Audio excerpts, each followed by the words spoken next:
Well, there's a new King Kong movie coming out soon. Makes sense considering they've tried rebooting almost every other classic monster out there. Sometimes twice. Normally I'd take this opportunity to do a King Kong ripoff, but I've already done several of those, including some of the worst movies I've ever seen. So instead, I'm gonna change things up and do an official King Kong movie. Kind of.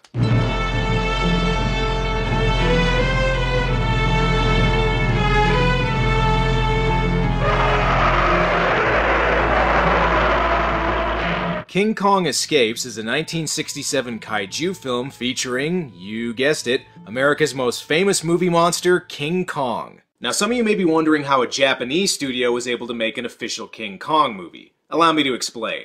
Toho Studios acquired a license to use King Kong for the movie King Kong vs. Godzilla, which featured a kaiju-ified Kong that was not only bigger and stronger than his American counterpart, but was also able to shoot lightning from his fingers. That movie was a huge success, and since their license hadn't expired yet, Toho decided to use Kong in another movie. But instead of making a sequel to King Kong vs. Godzilla, Toho teamed up with Rankin Bass, most famous for their Christmas specials like Rudolph the Red-Nosed Reindeer, to make an adaptation of their animated series The King Kong Show, which was based off the original 1933 film. So to recap, Japan made their own version of King Kong, then made another movie with a slightly different King Kong, which was based off a cartoon, which was based off the original King Kong. Everybody got that? Oh, and as a reminder, Rankin Bass also made another monster movie with a Japanese studio, The Last Dinosaur. But unfortunately, Richard Boone isn't around to yell at people this time. You ding-dong! Anyway, we begin with a submarine that looks like it's on its way to declare war on the island of misfit toys. Either that or lead a parade, judging by this girl's outfit. Boy, with a good-looking nurse like that on board, I wouldn't mind running a favor. Thanks, sexual harassment Bing Crosby. Also, I'm surprised you can tell she's good-looking, considering you didn't even see her right in front of you. Looks like they're busy looking over the movie's concept art, but I don't think Susan here is too into it. Well, I don't see how you can be amused by gorillas. I think they're dull. Well, I mean, yeah, if they're not on roller skates or riding a tiny bicycle, then sure. Susan seems a little skeptical, but maybe this picture of Kong's colonoscopy will help convince her he's real. By the way, that's Akira Takarada from several of the Godzilla movies I reviewed, because come on, why wouldn't he be in this? So I'm assuming the sub's on a mission to find Kong, then? Commander Nelson, take us there for a look. Sorry, we have no time to spare. We're here to seek oil, you know. What? Well, then why do you have so much stuff related to Kong? Were you just hoping somebody would randomly walk in and ask you about your King Kong fan art? Meanwhile, at the North Pole... Wait a second, North Pole? Shit, this really is turning into a Rankin Bass Christmas special. And I don't think that model of Kong is finished yet. You sure you didn't just build a giant toy? A toy? That's an insult. This is the movie's villain who's built a robot double of Kong called Mechanic Kong. He's being paid by a foreign government to obtain a substance called Element X, and he plans to use Mechanic Kong to mine it for... reasons, I guess. Just who the hell is this guy, anyway? Obtain Element X, Doctor Who, and you succeed. Doctor Who? No, stop. It's not the same Doctor Who. And the guy's voiced by Paul Frees. They should have just called him Professor Ludwig von Drake. The agent from Fashionistastan doesn't seem too convinced, so Doctor Who decides to give her a demonstration. I can see why Mechanic Kong's an improvement over the real Kong. He comes with a bunch of replacement gorilla penises. Although it would probably help if you just gave him a shovel. That robot is extraordinary. The real Kong couldn't do what it can. What, you mean like fall flat on its face? Well, looks like Mechanic Kong's a failure. Maybe you can have him melted down and turned into a giant dump truck. Meanwhile, the sub runs into some trouble, because what are the odds of something bad happening to a submarine in a Japanese monster movie? Things are so bad they're even forced to smoke outside. This movie was made in the 60s, you could smoke pretty much anywhere back then. And let me guess, they're right by Kong's Island. We'll be landing on Mondo Island. No, that's not where Kong lives. That's where they make those Italian Mondo movies. Now you're just gonna see a bunch of animals getting killed for no reason. I'm starting to see why they were looking for oil. They must need it to power their anti-gravity cars. Those things must guzzle gas like a bitch. Shortly after landing, they meet one of the island's natives. Please, God, don't be an Asian guy in blackface. Looks like he's painted orange with bleach blonde hair, so Donald Trump face, I guess? Susan, you'd better wait here. Alone? You're safer here. She's a blonde in a King Kong movie. She is not gonna be safe anywhere. And unlike the 1976 King Kong movie, this one was smart enough to include dinosaurs. Unfortunately, this was before women in heels were able to run from dinosaurs. Hopefully someone helps her out. Oh god, it's the son of Godzilla! Oh, never mind, it's just Kong. Admittedly, the Kong suit used in this movie isn't the greatest, but honestly, I've seen a lot worse. Looks like it's time for our meet cute.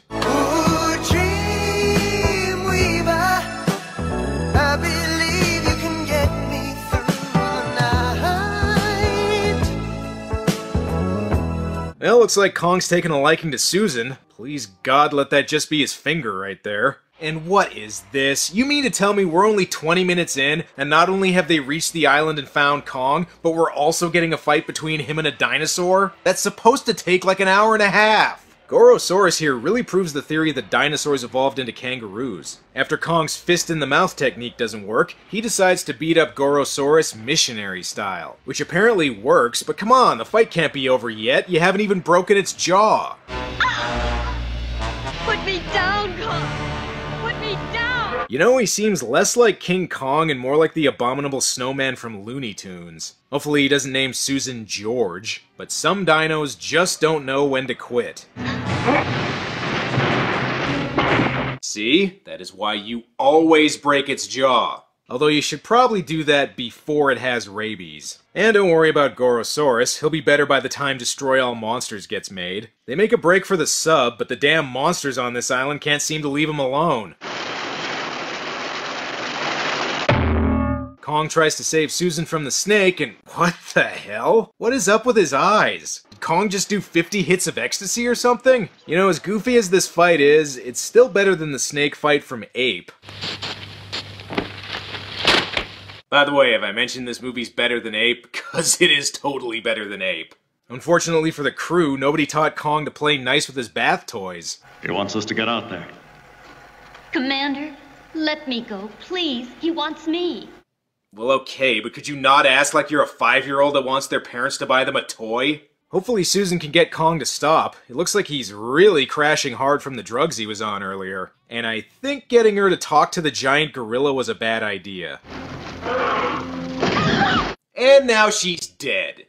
Okay, he put her back. Now for the love of God, get out of there. We're dropping everything and heading directly for UN headquarters in New York. Our report will create a sensation among the world's scientists. Wait a second, did we remember to take any pictures of him? Shit! Oh well, just talk to him anyway. And in addition to Kong, there are mammoth reptiles living on the island that have long since become extinct. Are there any questions? Do you have any actual proof of any of this, or are we just supposed to take your word for it? They decided to take the sub back to the island to study Kong using the exact same crew, including Susan. Yeah, I don't know if bringing the woman Kong tried to kidnap earlier is a good idea. Kong was apparently gentle with Lieutenant Watson. May I ask why? Kong is a male, and Miss Watson is... Well, see for yourselves, gentlemen. Oh man, it's funny because she has a vagina. And it turns out this fashionable lady is the same one as before. My country is going to grant you more time. Great, now you gonna actually tell me what country you're from? Doctor Who's new plan is to kidnap Kong and get him to mine the Element X, but again, I think using some actual mining equipment would be a lot less trouble. These guys better be careful. It's a known fact Kong doesn't like helicopters.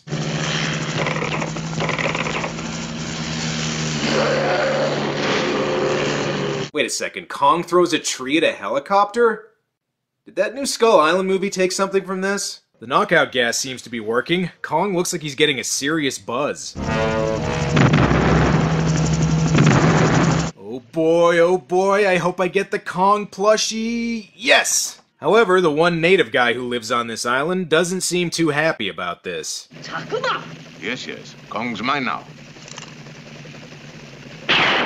Well, that seemed unnecessary. Ugh.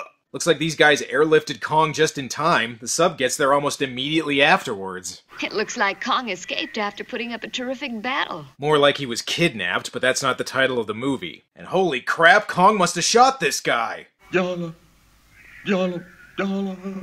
I think he's saying YOLO. Well, he's technically correct. He is only going to live once. He said that an oriental skeleton A devil with eyes like a gutter rat. Okay, well, now we know that island guy was kinda racist. I have an idea who the kidnapper is. It must be my old friend, that international Judas, Doctor Who.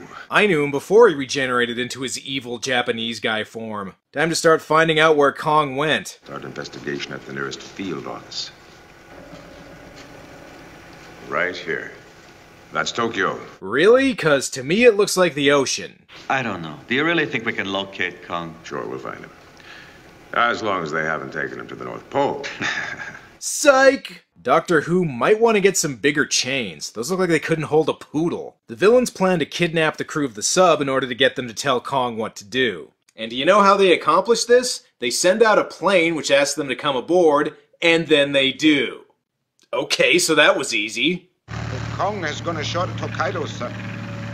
Hokkaido? I don't trust the pilot. And I don't think they're Japanese. Well, they were just speaking English. Come to think of it, are you supposed to be Japanese? Back at the North Pole, Doctor Who hypnotizes Kong in order to get him to dig. I kinda thought that's what they were kidnapping our heroes for, but no harm in being thorough, I guess. The next step to get Kong to do their bidding? Piercing his ears. Too bad Kong isn't a giant mole, otherwise this would go a lot faster. Once he gets to the Element X though, he seems to snap out of his mind control, although it's hard to tell since this Kong suit always looks out of it. Once free of his control, Kong tells Doctor Who to take this job and shove it. And holy crap, these guys are actually Nazis! Oh, Carl.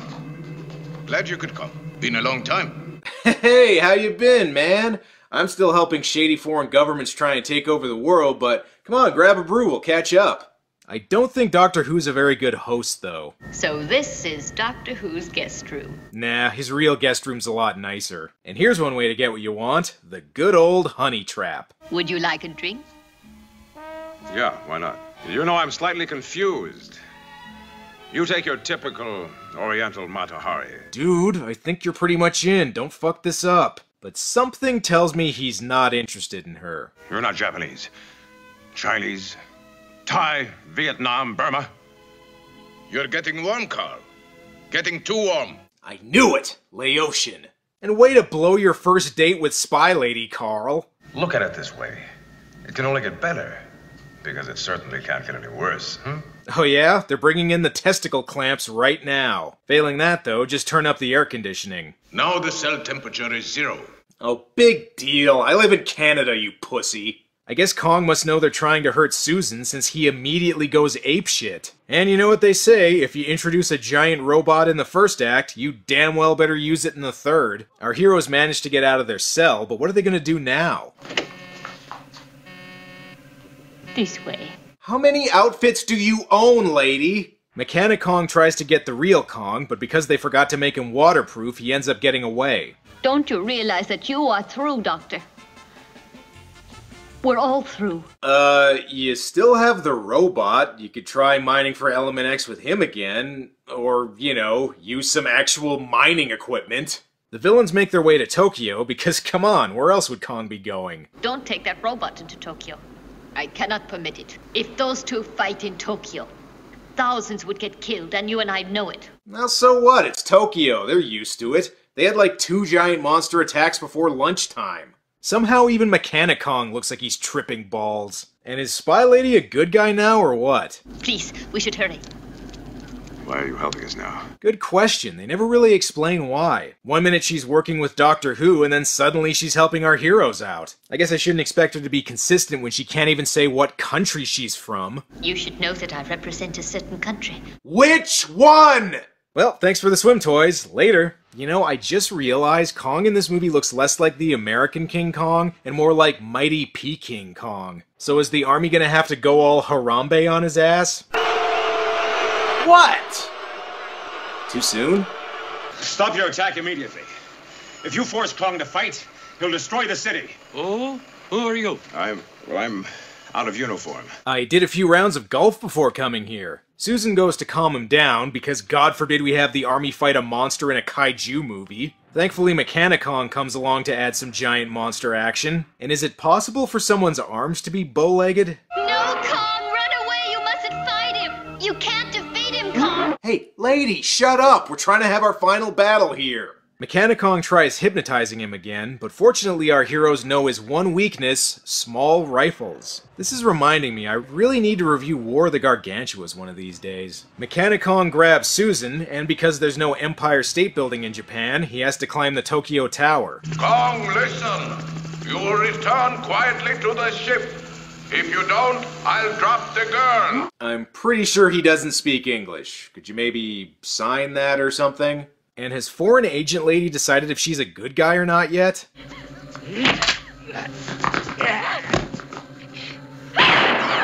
Phew, that was close. Almost ruined her outfit. Looks like Kong and his robot double are busy playing the most epic game of King of the Hill ever.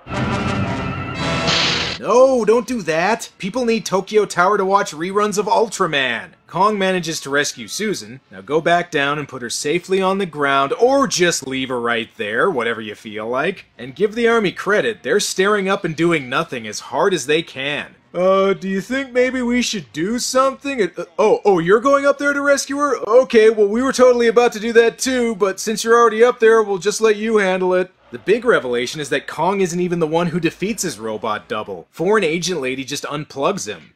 I want a state funeral in whatever country I'm from. Ugh.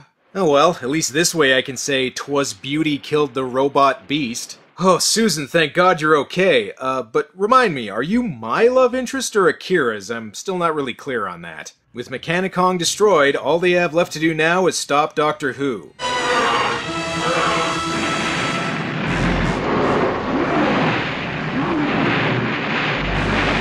Nice job, Kong, but unfortunately you just destroyed the Exxon Valdez. And don't worry about Doctor Who, he just regenerated and came back as Peter Capaldi. And so Kong returned to his island and waited for Toho's license to expire.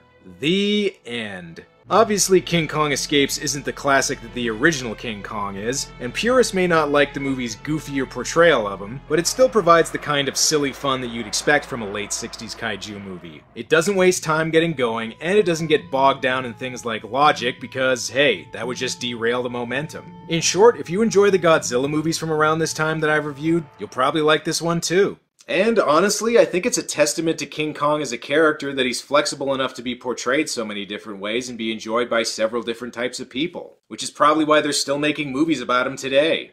Well, that's all for now. Until next time.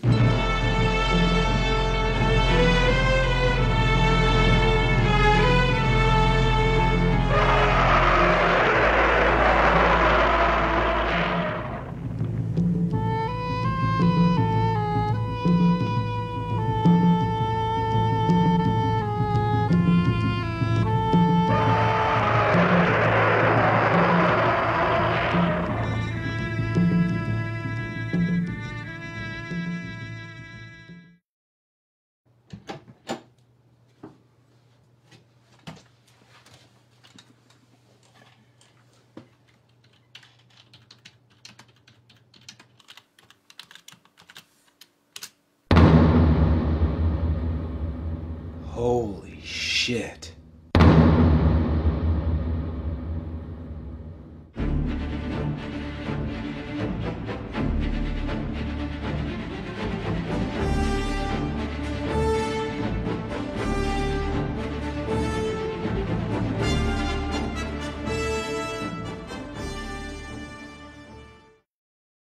Monolo.